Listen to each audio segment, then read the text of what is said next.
Hello everyone, welcome to लच PCS. दोस्तों, UP PCS pre 2023 RO और बीपीएससी का टेस्ट सीरीज प्रारंभ है, जिसका यह 26वां प्रैक्टिस सेट है। इसका पीडीएफ आप हमारे टेलीग्राम चैनल से प्राप्त कर सकते हैं, जिसका लिंक डिस्क्रिप्शन बॉक्स में दे दिया गया है।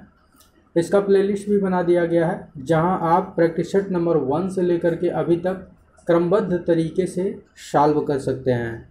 तो चलिए आज का प्रैक्टिस सेट सॉल्व करते हैं। देखिए, पहला क्वेश्चन है, कौन सा राज्य उत्तर पूर्वी राज्यों की 7 बहनों का भाग नहीं है? बताइए, आपका राइट आंसर क्या है? राइट आंसर है बी, पश्चिम बंगाल।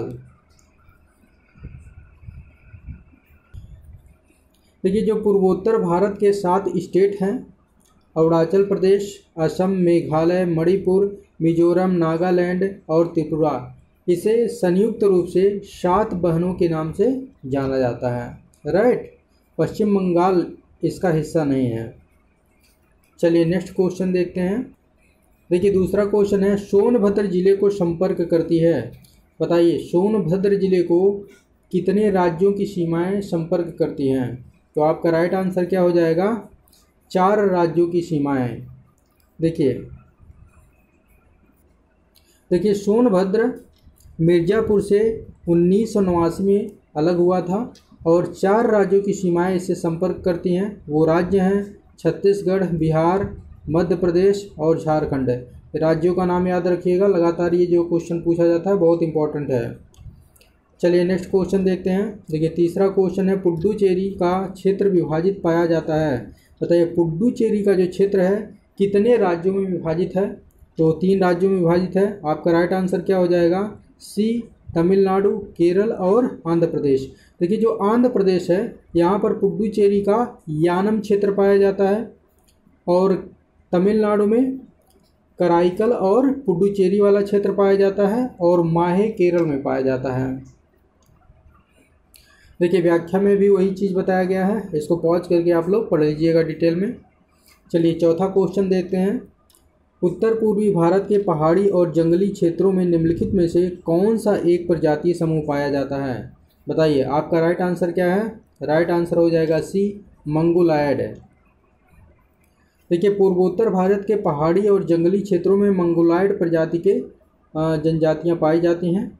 और उत्तर प्रदेश की बात करें तो उत्तर प्रदेश में सबसे बड़ी जनजातीय समूह गोंड है, उसके बाद जो है दूसरे स्थान पर खरवार है, तीसरे स्थान पर थारू हैं। देखिए, पांचवा क्वेश्चन है, निम्नलिखित में से किसका सही सुमेल नहीं है? मतलब कौन सा असुमेलित है, आपको फाइंड आउट करना है। ऑप्शन ए है स्वजीवी उत्पादक। बताइए, राइट है या रॉन्ग है? राइट है। परजीवी उपभोक्ता। बताइए, राइट है या रॉन्ग है? बिल्कुल, ये भी जो है राइट है, क्योंकि उपभोक्ता दूसरे पर आश्रित होते हैं अर्थात परजीवी होते हैं, और उत्पादक क्या होते हैं? स्वपोषी होते हैं। मृतोपजीवी विबंधक, ये भी सही है, ये मृत जंतुओं पर आश्रित होते हैं। और डी है तृणभक्षी। तृणभक्षी क्या होते हैं? गौण उपभोक्ता होते हैं। तो ये वाला जो है गलत है, आपका डी ऑप्शन सही है, क्योंकि जो तृणभक्षी होते हैं गौण उपभोक्ता नहीं होते हैं, ये जो है शाकाहारी होते हैं। राइट, चलिए देखते हैं। देखिए, यहाँ पर उत्पादक जो हैं वह स्वपोषी होते हैं या स्वजीवी आप कह सकते हैं, जो स्वयं का भोजन बनाने में सक्षम होते हैं। और उपभोक्ता परजीवी होते हैं अर्थात दूसरे जीवों पर जो है आश्रित होते हैं। और विबंधक जो होते हैं वो मृतोपजीवी होते हैं अर्थात जो अपना भोज्य पदार्थ ये मृत जीवों से ग्रहण करते हैं। और तृणभक्षी गौण उपभोक्ता न होकर के एक प्राथमिक उपभोक्ता होते हैं अर्थात शाकाहारी होते हैं। राइट, चलिए नेक्स्ट क्वेश्चन देखते हैं। देखिए, छठवां क्वेश्चन है, जमी हुई झील के अंदर मछली जीवित रह सकती है क्योंकि? बताइए, जमी हुई झील के अंदर मछलियां कैसे जीवित रह पाती हैं? तो आपका राइट आंसर क्या हो जाएगा? सी, तलों के निकट पानी नहीं जमता है। देखिए, सर्दियों के मौसम में जब बाहरी तापमान जल के हिमांक बिंदु से कम हो जाता है, तब झीलों और नदियों में पानी जो होता है वो जम जाता है। परंतु इस दशा में झील या नदी की केवल ऊपरी परत ही जमती है, जबकि जो है निचला परत जो है तल वाला वो नहीं जमता है।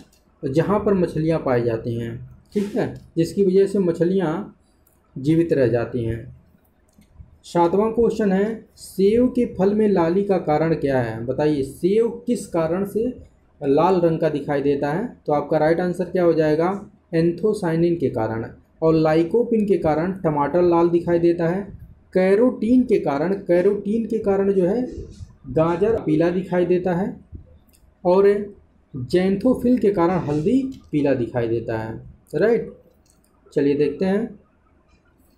देखिए, एंथोसाइनिन के कारण सेब लाल रंग का दिखाई देता है और कैरोटीन के कारण गाजर नारंगी रंग का दिखाई देता है। टमाटर लाइकोपिन के कारण लाल रंग का दिखाई देता है और जेंथोफिल के कारण हल्दी पीले रंग का दिखाई देता है। बीटरनिन के कारण चुकंदर लाल रंग का दिखाई देता है। तो ये सभी जो है इम्पोर्टेंट है, लगातार परीक्षाओं में पूछे जाते हैं, इसलिए केयरफुली याद रखिएगा।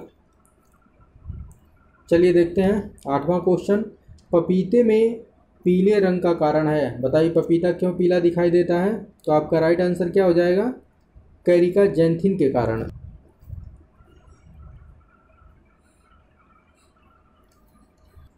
देखिए, कैरोटीन पपीता में भी पाया जाता है, जो कि विटामिन ए का प्रिकर्सर है, अर्थात विटामिन ए का सोर्स है। और पपैन नामक एंजाइम पपीते में पाया जाता है, जो कि प्रोटीन का पाचन करता है। पपीते में उपस्थित कैरिका जैंथिन के कारण यह पीले रंग का दिखाई देता है। राइट, देखिए 9वां क्वेश्चन है, निम्नलिखित में से चालकोलिथिक युग भी कहा जाता है। बताइए, चालकोलिथिक युग किसे कहा जाता है? तो आपका राइट आंसर क्या हो जाएगा? ताम्रपाषाण युग। देखिए, नवपाषाण युग में कृषि प्रारंभ हुआ था और पशुपालन कब प्रारंभ हुआ था? पशुपालन मध्यपाषाण काल में प्रारंभ हुआ था। देखिए 10वां क्वेश्चन है, निम्नलिखित में से किस पुरा स्थल में पाषाण संस्कृति से लेकर के हड़प्पा सभ्यता तक के सांस्कृतिक अवशेष प्राप्त हुए हैं? बताइए, राइट आंसर क्या हो जाएगा? राइट आंसर है बी, मेहरगढ़। देखिए, मेहरगढ़ पाकिस्तान के बलूचिस्तान में स्थित है, जहाँ से पाषाण संस्कृति से लेकर के हड़प्पा संस्कृति तक के सांस्कृतिक अवशेष प्राप्त हुए हैं। यह भी क्वेश्चन पूछा जाता है लगातार परीक्षाओं में। चलिए कल के प्रैक्टिस सेट का रिवीजन कर लेते हैं। पहला क्वेश्चन है, निम्नलिखित में से संविधान सभा की संघ संविधान समिति का अध्यक्ष कौन था? बताइए, संघ संविधान समिति का अध्यक्ष कौन था?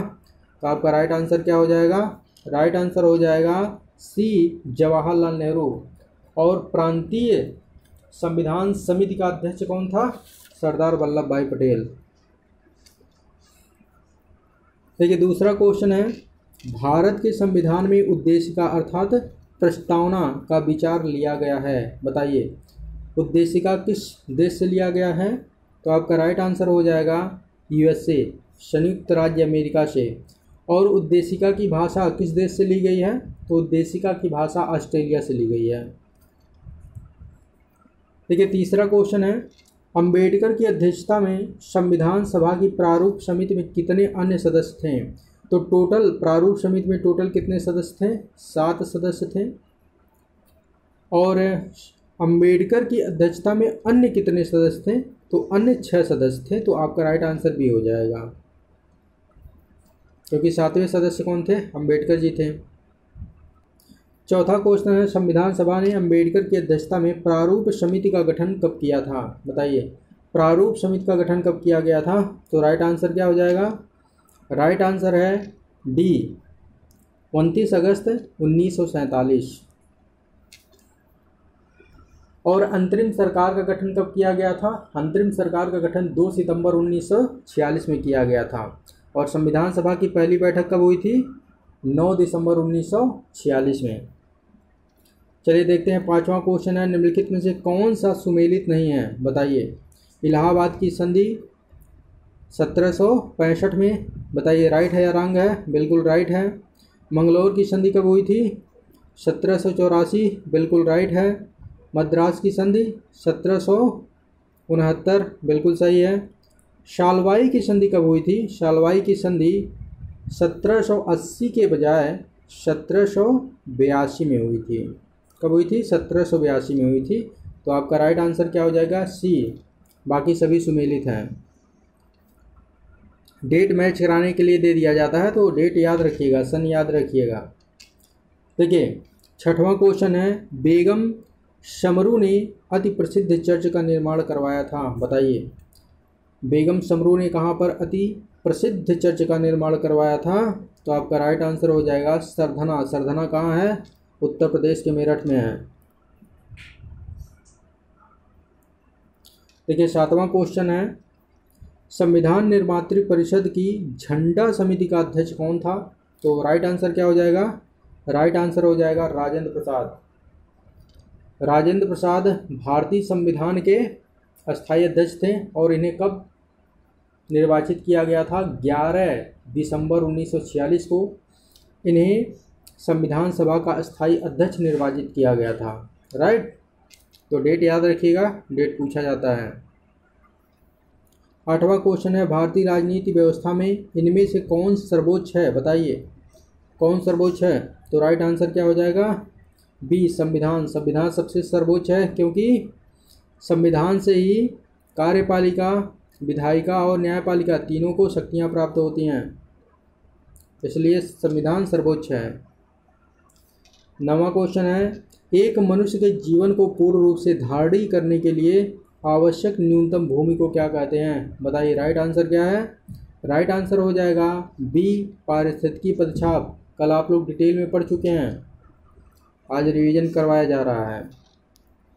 निम्नलिखित वृक्षों में से कौन पारिस्थितिकी मित्र नहीं है? बताइए, किसे पारिस्थितिकी शत्रु माना जाता है?